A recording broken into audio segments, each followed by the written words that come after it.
I'm Gilbert Cruz, editor of the New York Times Book Review, and this is the Book Review Podcast. I'm here in your ears with another quick note.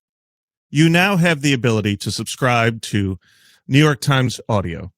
And if you do, you'll have full access to new and older episodes of podcasts like this one, your favorite, obviously, as well as The Daily, Serial, and others. The most recent episodes will still be available free, but everything else will be accessible only by subscribing.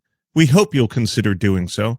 I certainly hope you'll consider doing so, because honestly, it takes work to put out all these great podcasts, and they're pretty dang amazing, particularly the show I'm about to mention. This week, we're giving over our feed to one of my favorite interviewers here at the Times and really anywhere, Ezra Klein. Hopefully you listen to his podcast, The Ezra Klein Show, where he interviews newsmakers and thinkers and sometimes authors, as he did earlier this year when he spoke to Salman Rushdie upon the release of his memoir, Knife, Meditations After an Attempted Murder. Rushdie's book is one of the 5 nonfiction nominees for this year's National Book Awards, which will be awarded in mid-November, and I thought this would be a good time to hear from Ezra and to hear from Mr. Rushdie. Unsurprisingly, it's a great conversation, and I hope you enjoy it. From New York Times Opinion, this is The Ezra Klein Show.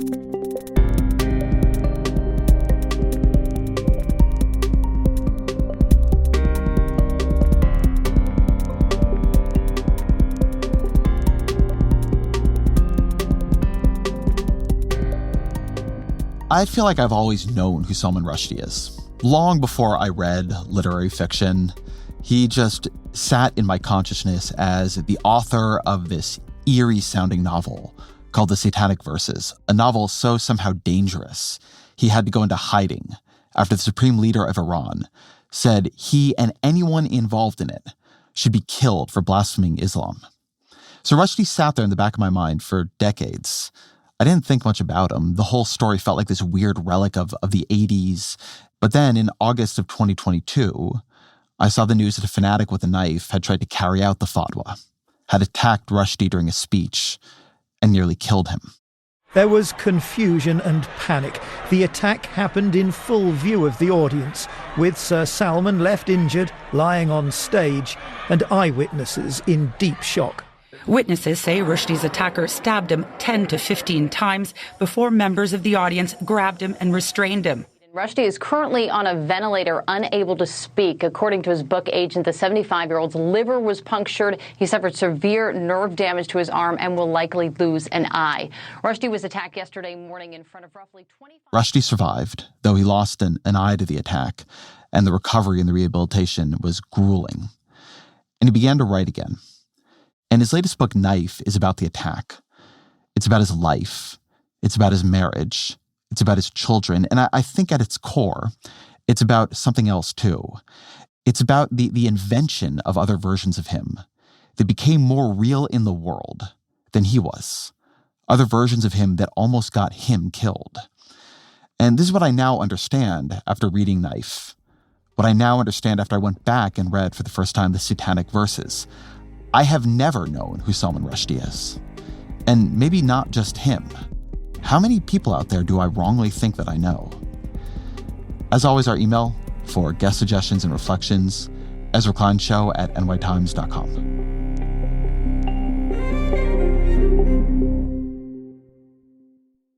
Salman Rushdie, welcome to the show. Thank you. Good to be with you.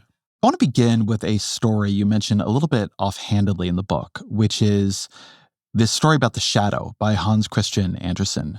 Yeah, The Shadow, I think it's my favorite story of his. It's about a man whose shadow gets detached from him and goes away. For many years, he loses his shadow.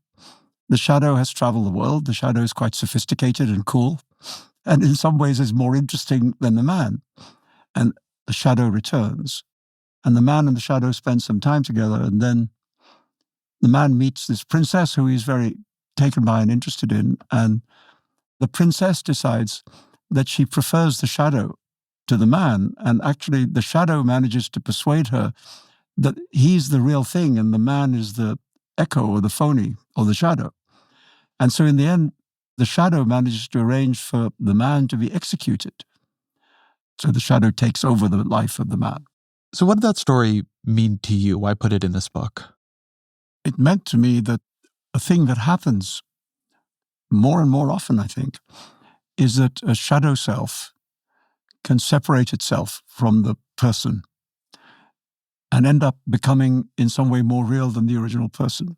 That people believe the shadow and don't believe the self. So if I'd asked you in 1986, 1987, to describe how you understood yourself, what kind of person you were, what kind of writer you were, what would your capsule sense of Salman Rushdie have been? In the 80s, it was actually a very good decade for me because it began in 1981 with the publication and success of Midnight Children, which was important to me for a number of reasons. First of all, because it was my first literary success, and there's kind of nothing quite like first success. And secondly, that it financially allowed me to begin to live as a writer rather than having to work in advertising, which I'd been doing. And it also deeply reconnected me to India, which I worried living in London that I was kind of drifting away from those roots. And the novel was a very conscious attempt to try and reclaim them. And that was actually what made me happiest about the reception of the book, was the way in which it was received in India and the way in which it made me feel. The 80s were a very happy time for me. I was doing well. If that's how you felt about you, who is the public you? I had become identified as one of a kind of rising group of British-based writers like Ian McEwan and Kazuo Ishiguro and Martin Amis and Angela Carter and Jeanette Winterson.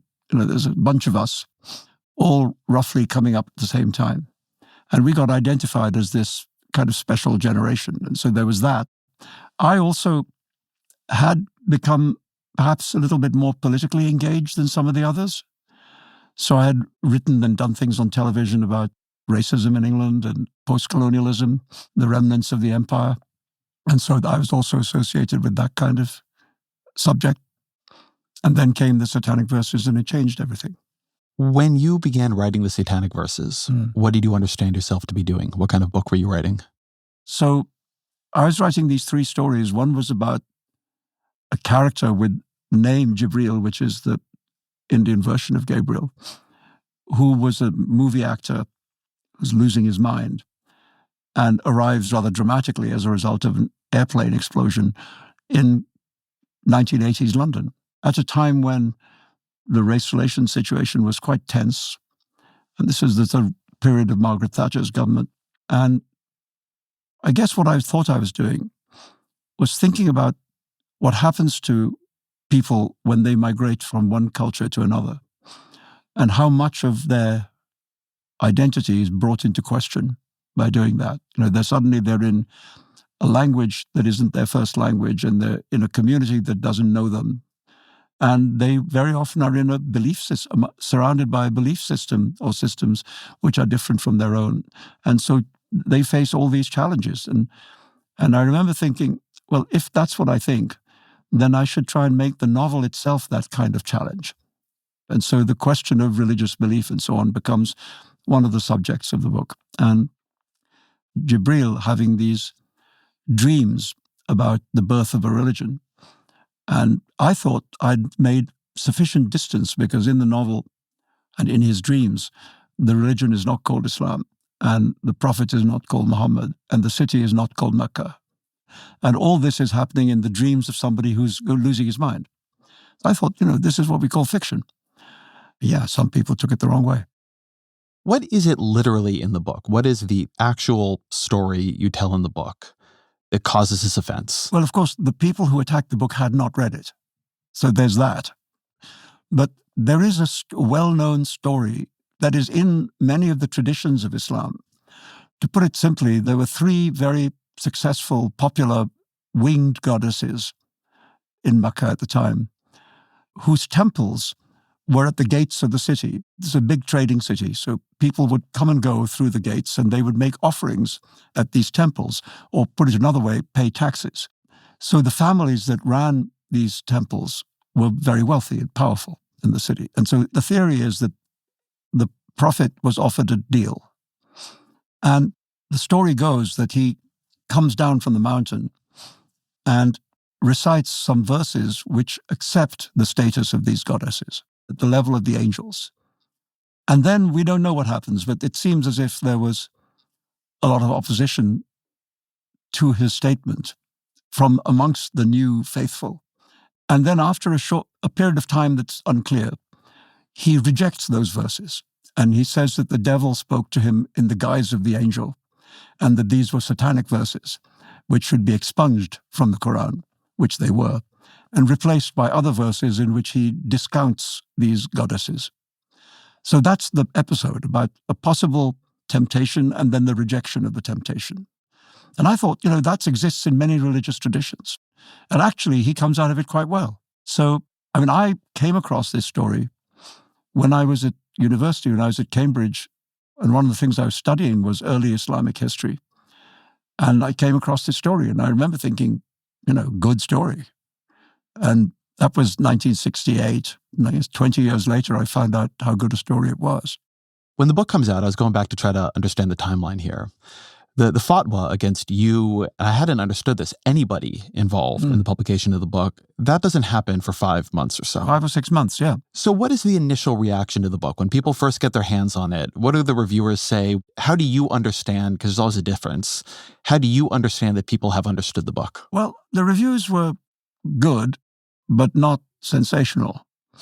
There was one review I remember which in retrospect seems amusing, where the reviewer said, "What's all this stuff about Muslims doing in a novel about London?" I guess now they know. That one doesn't age well. No. But, it was nominated for the Booker Prize, so it did pretty well. And actually, I'm told that the one or two English language bookstores in Iran were happily stocking it without any problem. And then came the moment of the fatwa, and then things got much nastier. Khomeini called for the death of British writer Salman Rushdie. We want Rushdie to be hanged, you see. Mark for Salman Rushdie and kill him, Rushdie, who comes from a Muslim family himself, went into hiding, moving to another location every time Scotland Yard's special branch thinks it prudent that he do so. To the best of your understanding now, why does the fatwa happen? Well, there's a political reason why it happens, which is that chronologically, the moment in Iran at which it happened was very soon after the end of the Iran-Iraq war, in which essentially a whole generation of young Iranian people had died for no gain. And the revolution was probably more unpopular and in greater danger at that moment than at any other moment. And I think, frankly, Khomeini was looking for a way of rallying the troops. And unfortunately, I became it. And there's also, in my reading, some amount of competition at that time between, as there is actually now, between Saudi Arabia and Iran on who will be the leader of the worldwide Muslim. For sure. And they competed over their opposition to my book as well. Certainly, initially, in the UK anyway, a lot of the demonstrations that began to happen around the book were funded out of Saudi Arabia, as far as I'm told.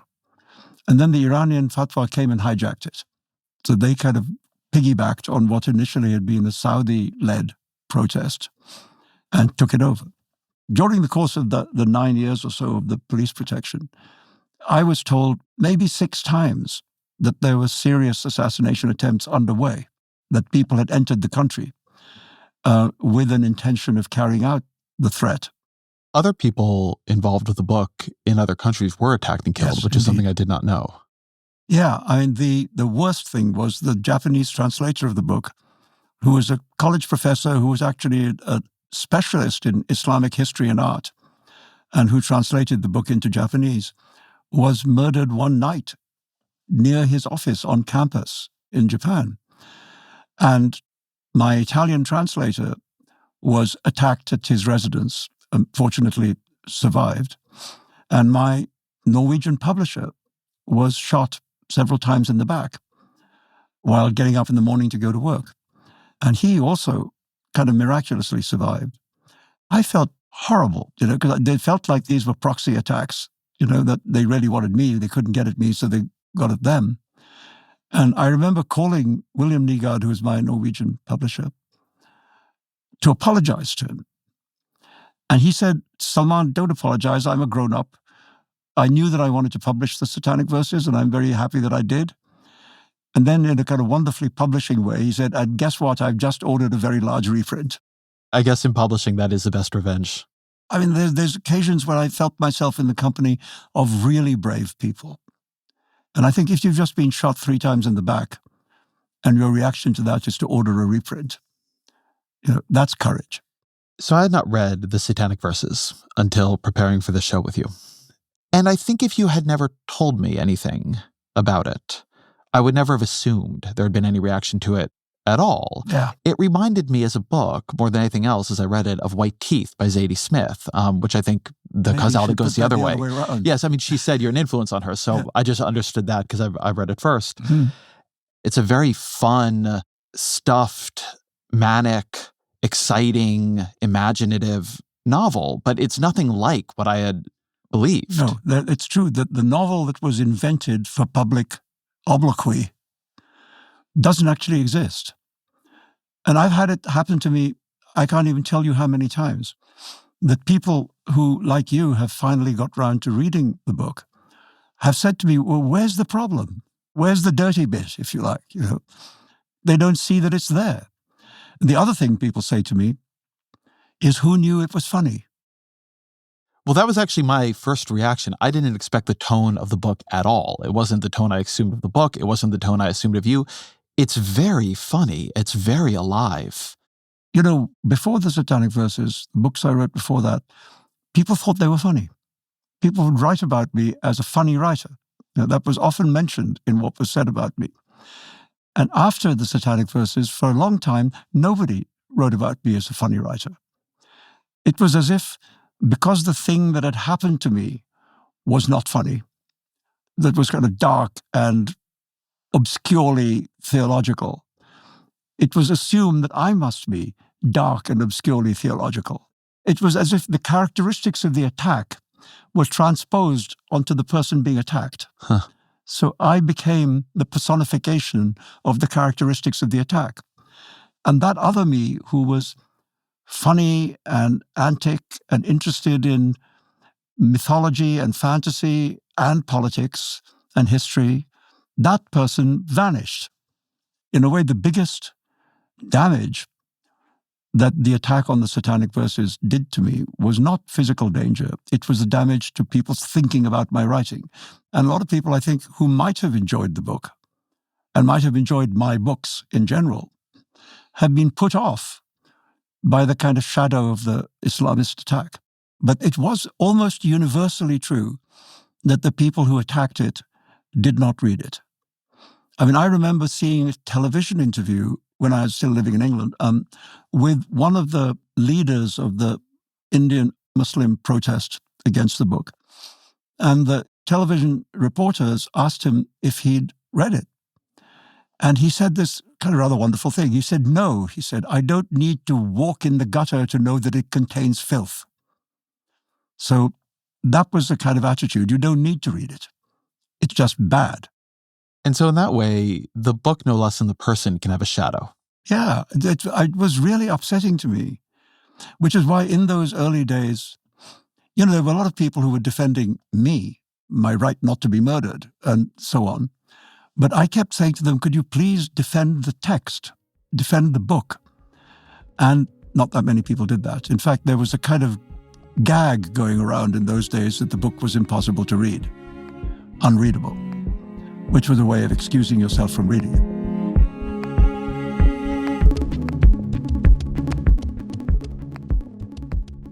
So we talked a bit about who you were understood as publicly before the book, right? What the sort of public Salman was. And as I understood you describe it, you're a kind of post-colonial writer to the extent you're a man of politics, a man roughly of the left, yes, critical of Thatcher. Who emerges now? Well, what happens is that entire self that had been how I was seen and how I thought of myself for a decade was just erased overnight. It's as if it didn't exist. And what was created instead was this irresponsible, selfish, arrogant, bad writer and bad person who had deliberately set out to offend a great world religion and only just about deserved to be protected from harm. Only just about. So I ask this because there's a dynamic I want to trace here about the way when there is a chasm between the self and the public shadow, the book and its public shadow, that people feel a need to harmonize the two, not side with one or the other, but assume that there must be some logic that connects the two. So talk through that reaction of the West, the kind of people who wanted to harmonize. It was very shocking. I mean, first of all, I had been quite a vocal critic of the Margaret Thatcher government. And then that was the government that had to offer me protection. So on the one hand, there were accusations of hypocrisy. Oh, you're happy knocking the government until they have to save your skin, and then you take the protection and save your sorry ass. There was some of that. There was just some of just straightforward political opposition. There were people whose politics were not like mine, actually members of the government cabinet who said rude things about the book. And then there was a very upsetting kind of literary strain to the hostility. Writers I wouldn't expect, like John Berger, Germaine Greer, John le Carré, one of that group, said nobody can insult a great world religion with impunity. As if to say, if you do that, then you don't deserve to be safe. But I remember being very surprised to find Jimmy Carter on the side of the detractors. That was almost more shocking to me than the Islamic attack, because I thought, the Iranian regime is a tyrannical, authoritarian regime. And if it behaves in a tyrannical, authoritarian way, it's not entirely surprising. But to have Western artists and intellectuals doing that was very, very upsetting. And in India too. I mean, my ethnic origin is that my family was originally Kashmiri in the north of India. Oh, Pakistanis would say, not so much the north of India. But we were a Kashmiri family. And I've written a lot about Kashmir. I wrote about it in Midnight Children. I wrote about it in Shalimar the Clown. And I now know, because a kind of jihadist mindset has increased in Kashmir, that if I were to go there, I might not be safe. And that feels horrible. The place from which my family comes is a place to which I can't safely go. Both my parents are buried in Karachi, Pakistan, and there's no way I can ever go and visit their grave. This kind of thing is just deeply troubling to me. I mean, obviously you do not like the version of yourself that was created that was worthy of being murdered or worthy of at least the overreaction of being murdered. What is your relationship to the more sainted public version of yourself, the symbol? I mean, thank you very much. It's nice for people to be nice about you. But I'd never felt symbolic. The statue in the harbor, that's a symbol.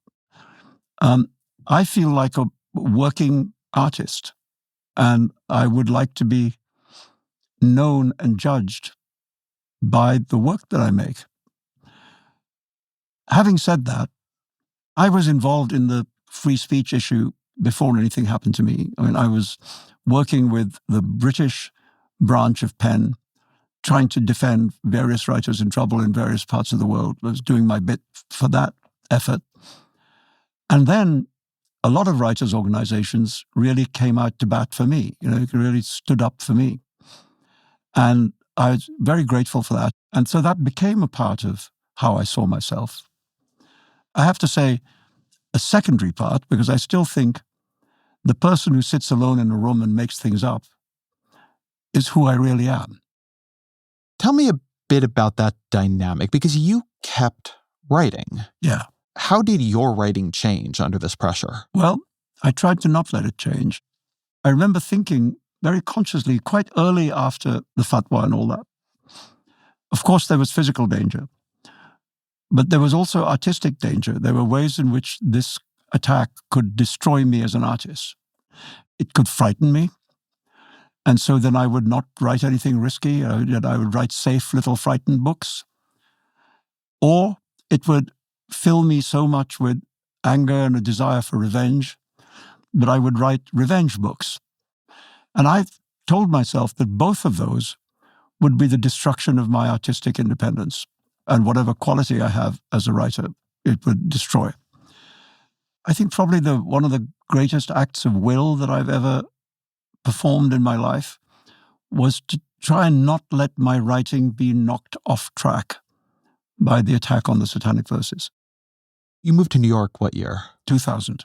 And that then becomes another shadow self that you talk about some in the book, where you develop, after moving to New York, a reputation as I think you call it Salman the party animal. A party boy, yeah. And I'm truly not. Would you own it if you were? No, I actually don't really like big parties. I'm sociable. That's true. I am quite sociable. But I like to see my friends one at a time or two or three at a time so we can actually talk to each other. But what happened was, when I started living in New York, is I realized that it wasn't so much a question of me being frightened as people being frightened of me. People being scared to be around me because of the threat of danger hovering like a dark angel over my head. And I thought the only way I can get rid of that is to behave in a way that is not scared. If people can see that I'm not being scared, then maybe they'll stop being scared. And so I deliberately embarked on a policy of public visibility, going to places where I knew I'd be photographed and where, the New York Post would write about me. And it worked, because after quite a short period of time, people thought, oh yeah, he's just here and he's around and about and it's fine. And that was what I wanted to achieve. And then it kind of went too far. And I turned into this butterfly, this social butterfly, which, in my view, I'm not really. But so that's interesting to me, the way you had to act in relationship, again, to these public selves, right? Now you're the one who has to reconcile through your own behavior. Yeah. You have to change who you are to try to change who people think you are and what comfort they have around you. Yeah. I'm going to try something a little tricky here. And I don't in any way want to trivialize the violence, the terror that you've lived through.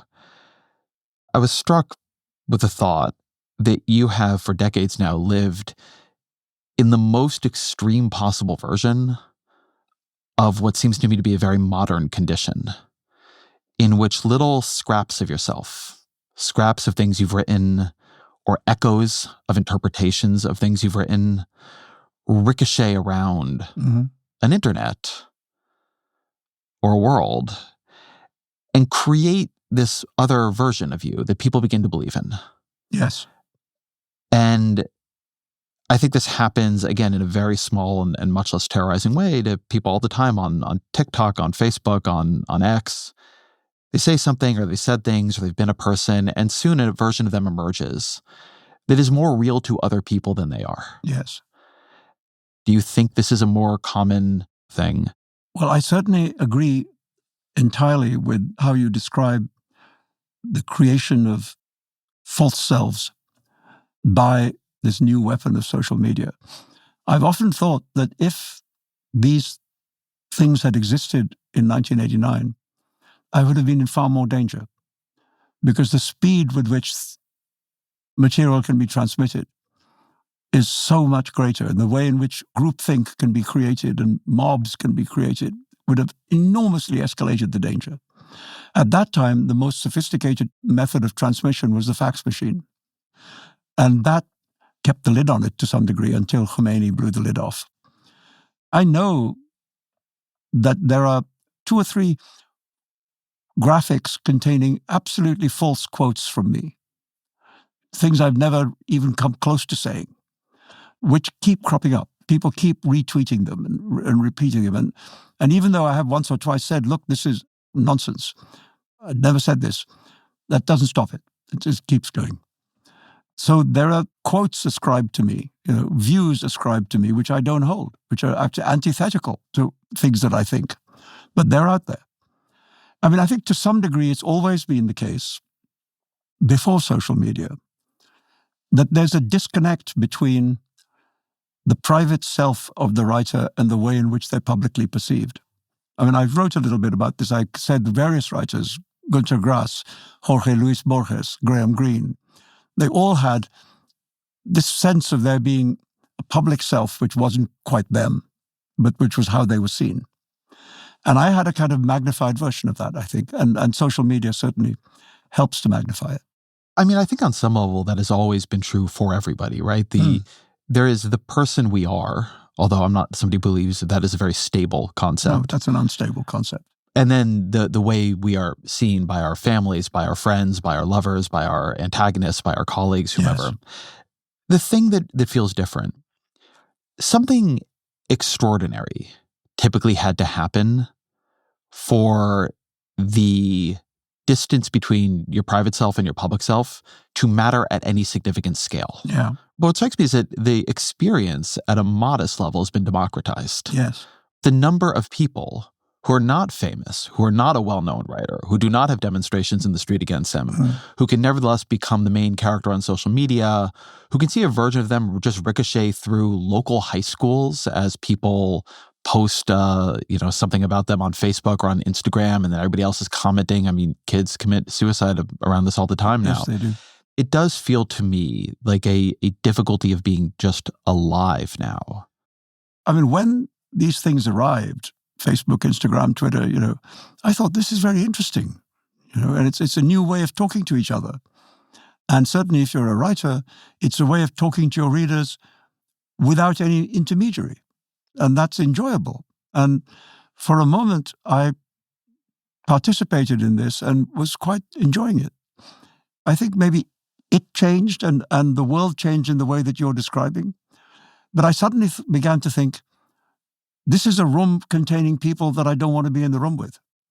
And so I backed away from it very dramatically. One of the things I was thinking about reading your book is I know people who have gone through public scandal who didn't deserve it, who hadn't done the thing, or there really was no thing.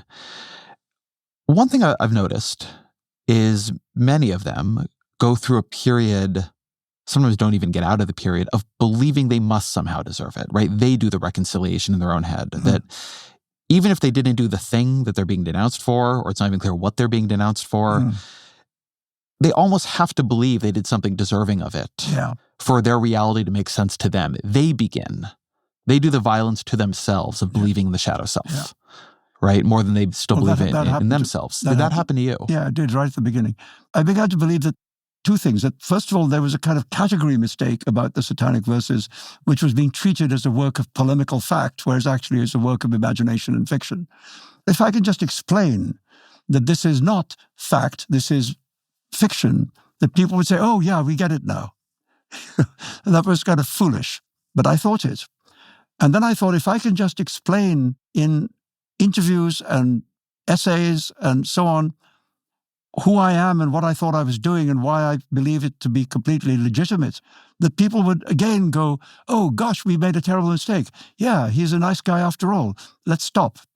And then there was a period, about a year or year and a half into the story, when I was very, very depressed. I was in really quite deep depression about everything and didn't see how it would ever end.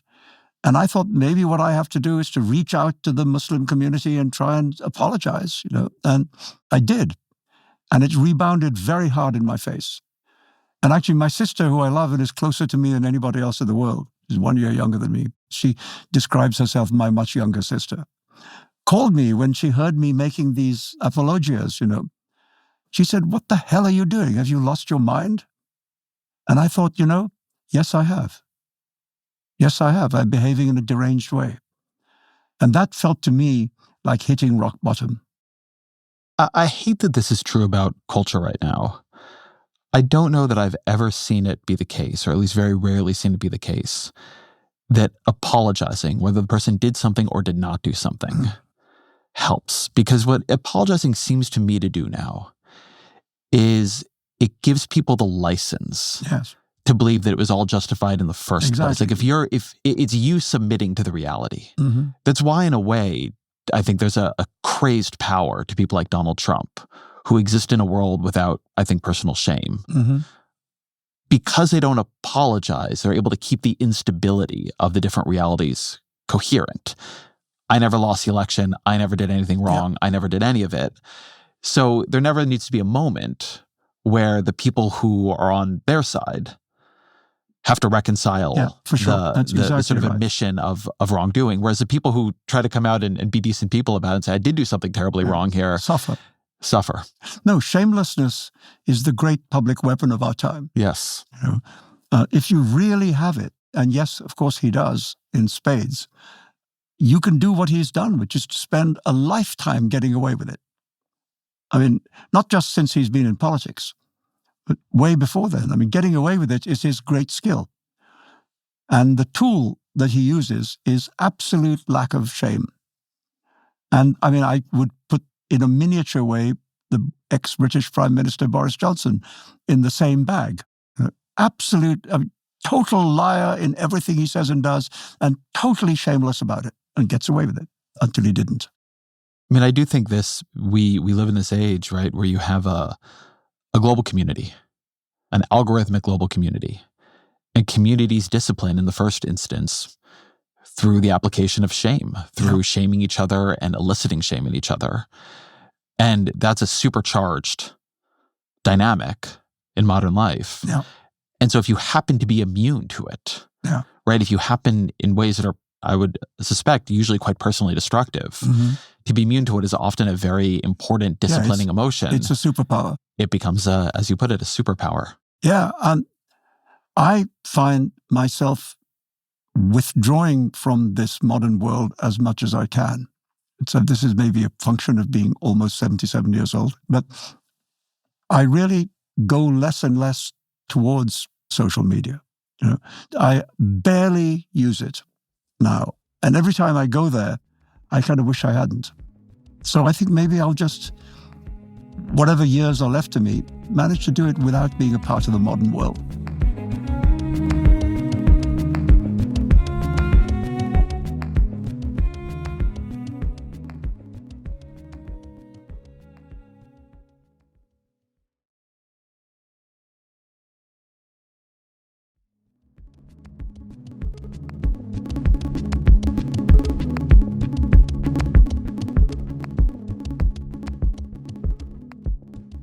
So let's go quite a bit forward in time. Mm-hmm. It's 2022. It's before the Chautauqua event where the attack happens. At this point, who are you to you, and who do you think you are at that point to the public? So I genuinely thought that the risk was in the past.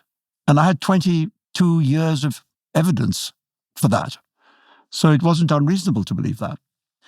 At this point, I had more or less completely regained, let's say, the life of a writer, where I was doing everything that writers get asked to do. I was doing book tours and literary festivals and lectures and readings and all of that, especially after near sequestration. It was very pleasant to be back in the world. I mean, it used to be, that some airlines were scared to carry me. And people in restaurants would look uneasy if I walked in the room. And I was going to Yankee Stadium and concerts at the Garden and just leading an ordinary life and felt very okay doing it. It used to be the case that every time I published a book, the writing about it would begin by restating the stuff that happened around the Satanic Verses. And the new book would be judged in the shadow of that event. And that kind of stopped happening. As I went on writing and publishing more books of very different kinds, people began to respond to my work just as work, not as the latest creation of this dark individual. So where are you on August 12th? And there, I had just finished. But I mean, physically, where are you? Physically, I was in New York City. And then on August the 11th, I had flown up to do an event at the Chautauqua Institution in Chautauqua, New York, in Western New York. Which is deeply, ironically, an event for asylum for writers. Yeah. What had happened was that my friend Henry Rees had for many years, like 20 years, been running a kind of asylum program in Pittsburgh. He had a whole little street of houses which he made available to writers from various countries who needed a safe place. And Chautauqua had invited Henry to come and talk about that. And he asked me if I would come and have the conversation with him. So I'd actually gone there to talk about him and his project and the success of his project. And then, it turned out that I was the one who needed protection. What happened? Well, we had just come out on stage. And the Chautauqua Amphitheater is a very large space. It actually, when it's full, I believe, can seat like 4,000 people. There were probably something like 1,500 people there in the morning, 10:30, 10:45 in the morning. Very beautiful, sunny day in August. And Henry and I came out and were introduced by someone from the institution. We were sitting in chairs on the stage. And almost the moment the introduction was over, we really had no time to start our conversation because I saw this man approaching rapidly from my right. And to my right, there was a small flight of stairs, like 4 or 5 stairs. And he came sprinting up the steps and attacked me. When you are writing through this in the book, you talk a bit about freezing. And you have a line that I've been thinking about since I read it, where you write, "This is as close to understanding my inaction as I've been able to get. The targets of violence experience a crisis in their understanding of the real." Mm-hmm. What do you mean? Well, I mean that we all live in a picture of the real. We all have a kind of sense of how things are, and that sense of how things are is our reality. And then when something calamitous happens, somebody arrives in a school with an assault rifle, somebody arrives in a church with a gun, or in a shopping mall, everybody in those locations has a picture of what they're doing. If you're in a church, you're there for reasons of belief and worship. If you're in a shopping mall, you're there to shop. If you're in a school, you're there to be at school. And that's how you see the world. And the explosion of violence into that picture destroys that reality. And then you literally don't know the shape of the world. And very often I think people are paralyzed and don't know what to do. How do you act in a moment when the thing that's happened isn't a part of the narrative you think you're in? And that's what happened to me. I thought I was froze.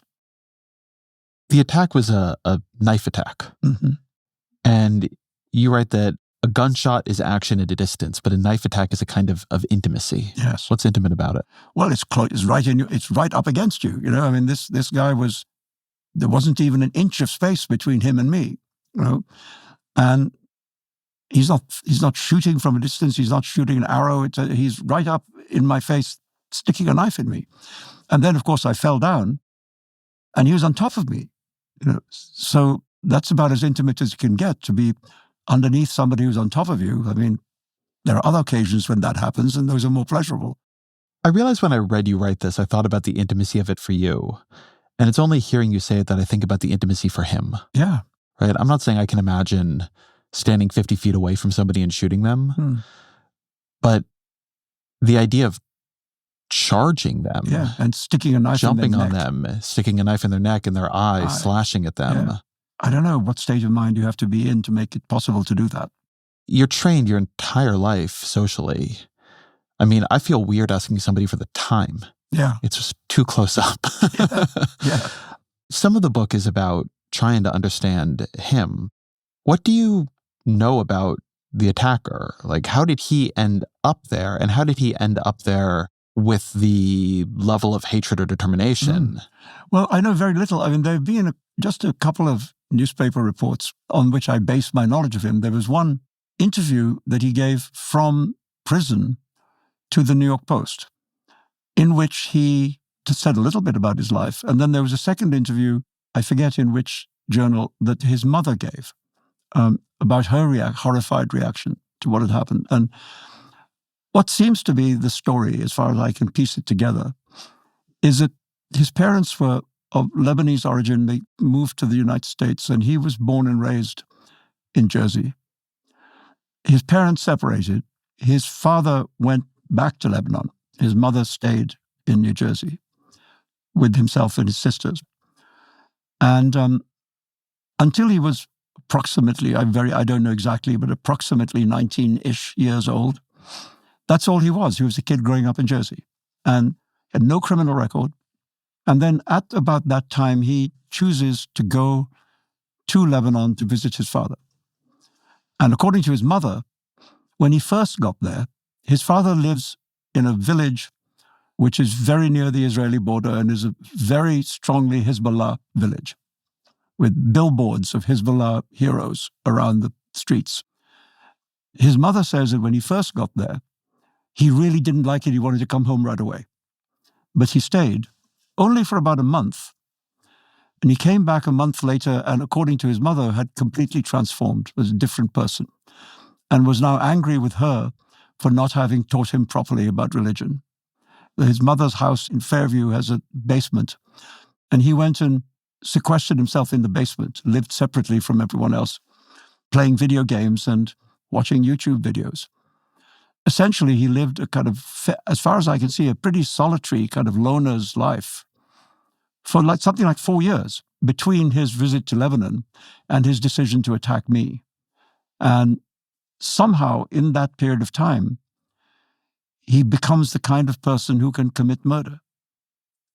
And then at a certain point, he sees something on Twitter from the Chautauqua Institution announcing their program of events. And he saw that I was listed amongst the program of events and then decided to make his plan. Wait, he sees an advertisement from the small literary foundation? Yeah. On that, your life turns? Yes. The efficacy of Twitter advertising? This appears to be the case. The idea that he could become someone who could murder seems in some ways less improbable than that you could end up as his target. This is somebody born after the Satanic verses, if I'm not wrong. And you're just not there anymore. No. There's a lot that has happened. The war on terrorism, the invasion of Iraq, right? So much has happened. The subject has changed. The subject has changed. How does he end up focusing on you? I mean, how does he end up even knowing who you are? This is what I don't know. I mean, there's an absence in my understanding of him. I mean, I can guess that while he was with his father in this very Hezbollah-dominated village, that somebody might have mentioned my name as a bad guy, anti-Muslim, whatever. And it may be that that was triggered by his seeing something on social media about my upcoming talk. But I don't really know. I mean, actually, I remember saying to my editor at Random House that if I was to write a story in which somebody, by his own admission, had read only 2 pages of somebody's writing and seen a couple of YouTube videos, and then were to decide to murder that person, my editor would say to me, that's not convincing. It's not enough motivation. Yeah, you say in the book that your attempted murder seemed undermotivated, which is one of the funnier, I mean, darkly funny lines I've read in a while. You know, I was thinking about Iago and Othello, that the only thing that happens to Iago is that he is passed over for a promotion. That's it. That's his beef. You know? And because of that, he decides to destroy the lives of 2 people, Othello and Desdemona, for no reason, just bad. And I often wondered about, is there such a thing? Is there such a thing as a person like that who is simply evil, just a bad guy, doesn't need much of a motive? And the reason that doesn't quite work in this case is because such scraps of information as we have about him prior to his visit to Lebanon are that he was a perfectly nice person. No problem. Well liked.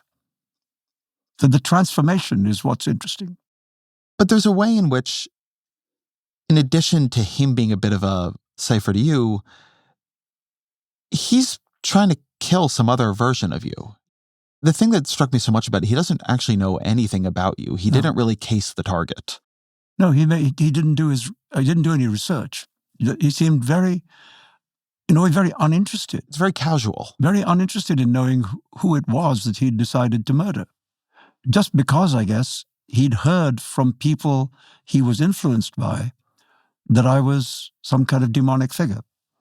There is a very effective degree of demonization that has taken place across the Islamic world, in which there's a lot of people who grow up thinking that I'm a kind of boogeyman.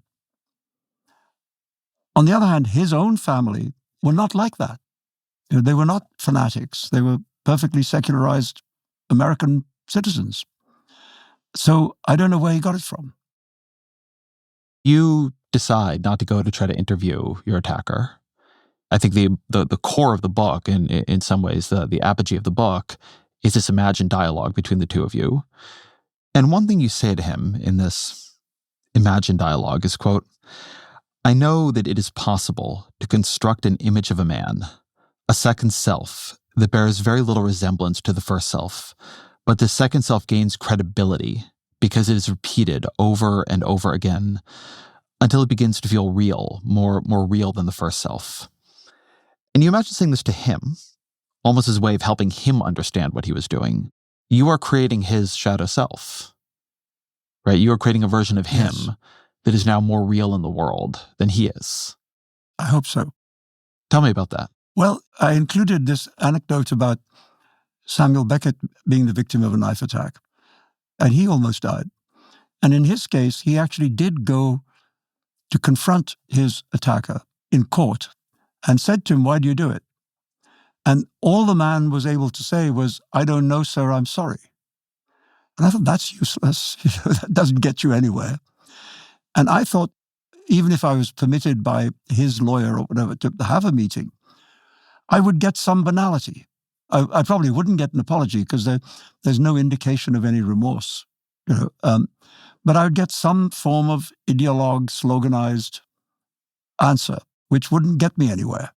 It wouldn't answer for me this hole in my understanding of him about how can somebody with so little knowledge of a person agree to murder them. So I thought maybe the best way to do this is to use my skill of imagination and storytelling to try and get inside his head and at least create a character that I can believe might do something like this. Whether it's his real character or not actually becomes secondary. I want the fictional character. I mean, I understand that as a storyteller, there's now a hole at the center of your story, right? A character who no longer made sense to you, Yes. even as he had become a central character. Yes. Was it therapeutic to make, I don't want to say him correctly motivated, but fleshed out enough that the story works? Yeah, I mean, I wouldn't use the word therapeutic, but it was a way of taking control of the narrative. It was a way of saying, this is my narrative. I tell the story. I read the book, and we haven't spoken in detail about the rest of it, but the rest of it, I understood it as a very deep, intense assertion of the reality of your actual self. I mean, the book is physical and intimate and in your rehabilitation and in your hospital stay and in the things that had to happen for you to stand again and walk again, in the moments you almost died, in the moments that medication turned on you and created terrible and often somewhat grotesque physical maladies. And there was a way in which you couldn't read the book without this deep confrontation with your life as you actually lived it. I mean, the book felt to me like a deep insistence that the Salman Rushdie who mattered was one who actually lived through all this. Well, I hope that people read it that way, so thank you. Because for one thing, I've rarely in my life felt so deeply physically connected to my body as I have in this last year and a half. It was such an incredibly physical thing that happened, both the attack and the recovery and the psychological ramifications of all of that. I thought, I have to get into this. I can't actually present the story in a way that makes sense to people unless I reveal, undress in public. And it felt a bit, I always think publishing a book is a little bit like undressing in public, but this one really is. The memoir form was more or less invented by Rousseau in his Confessions.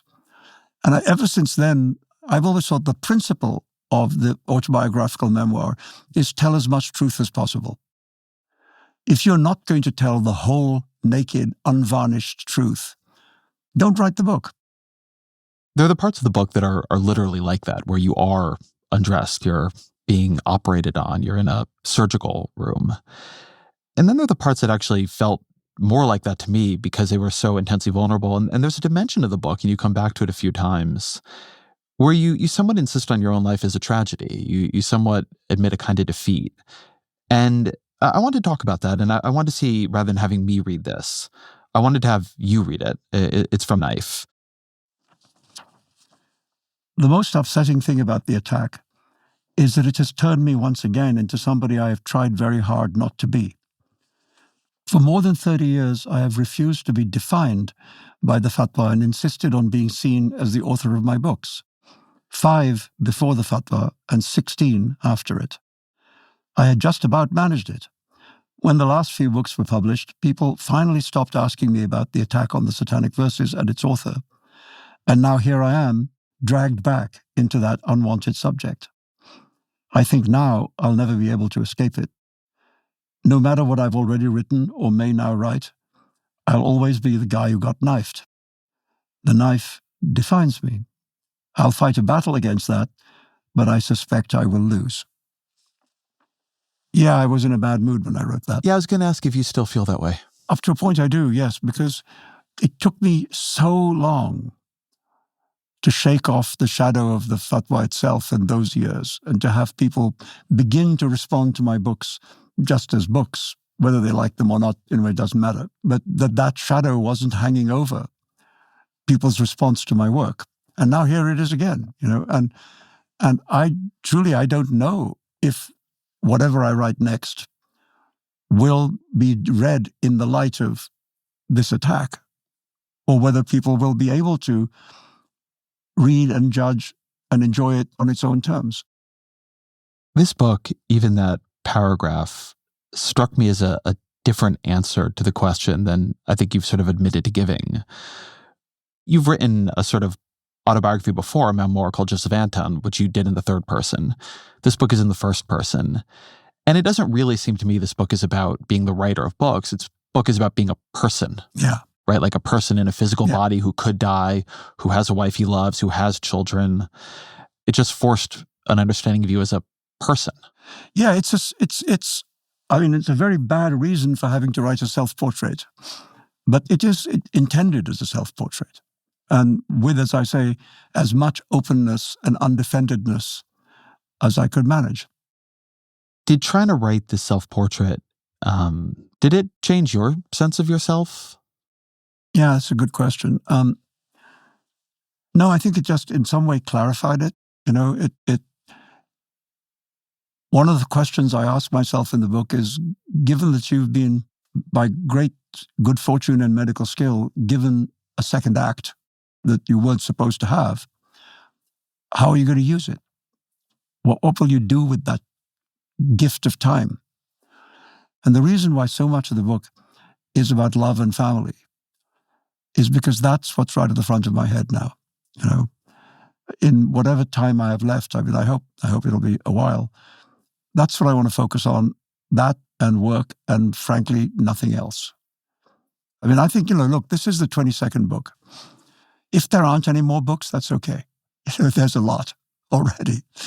Probably nobody will ever read all 22. So there's enough of me out there on the shelves.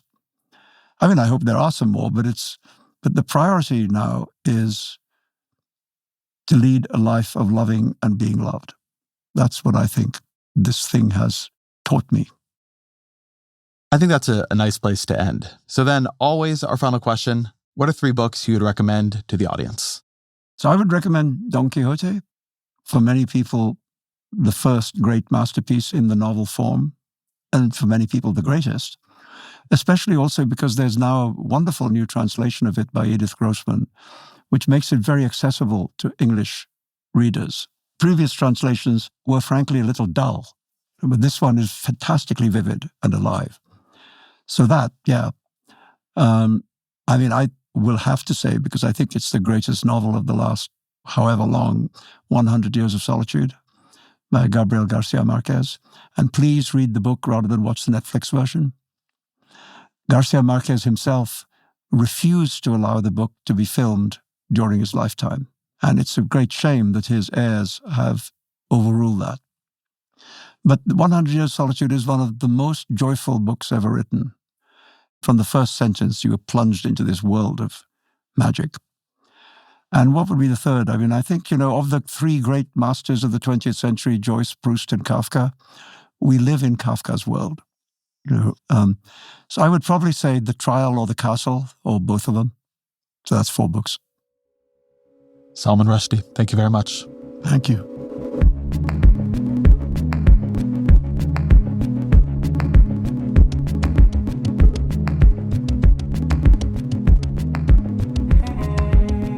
This episode of The Ezra Klein Show is produced by Annie Galvin. Fact-checking by Michelle Harris. Our senior engineer is Jeff Gelb, with additional mixing by Isaac Jones.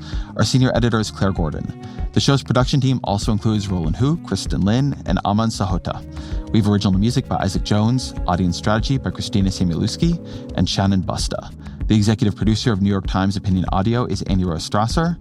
And special thanks to Sonia Herrero and Mrinalini Chakravorty.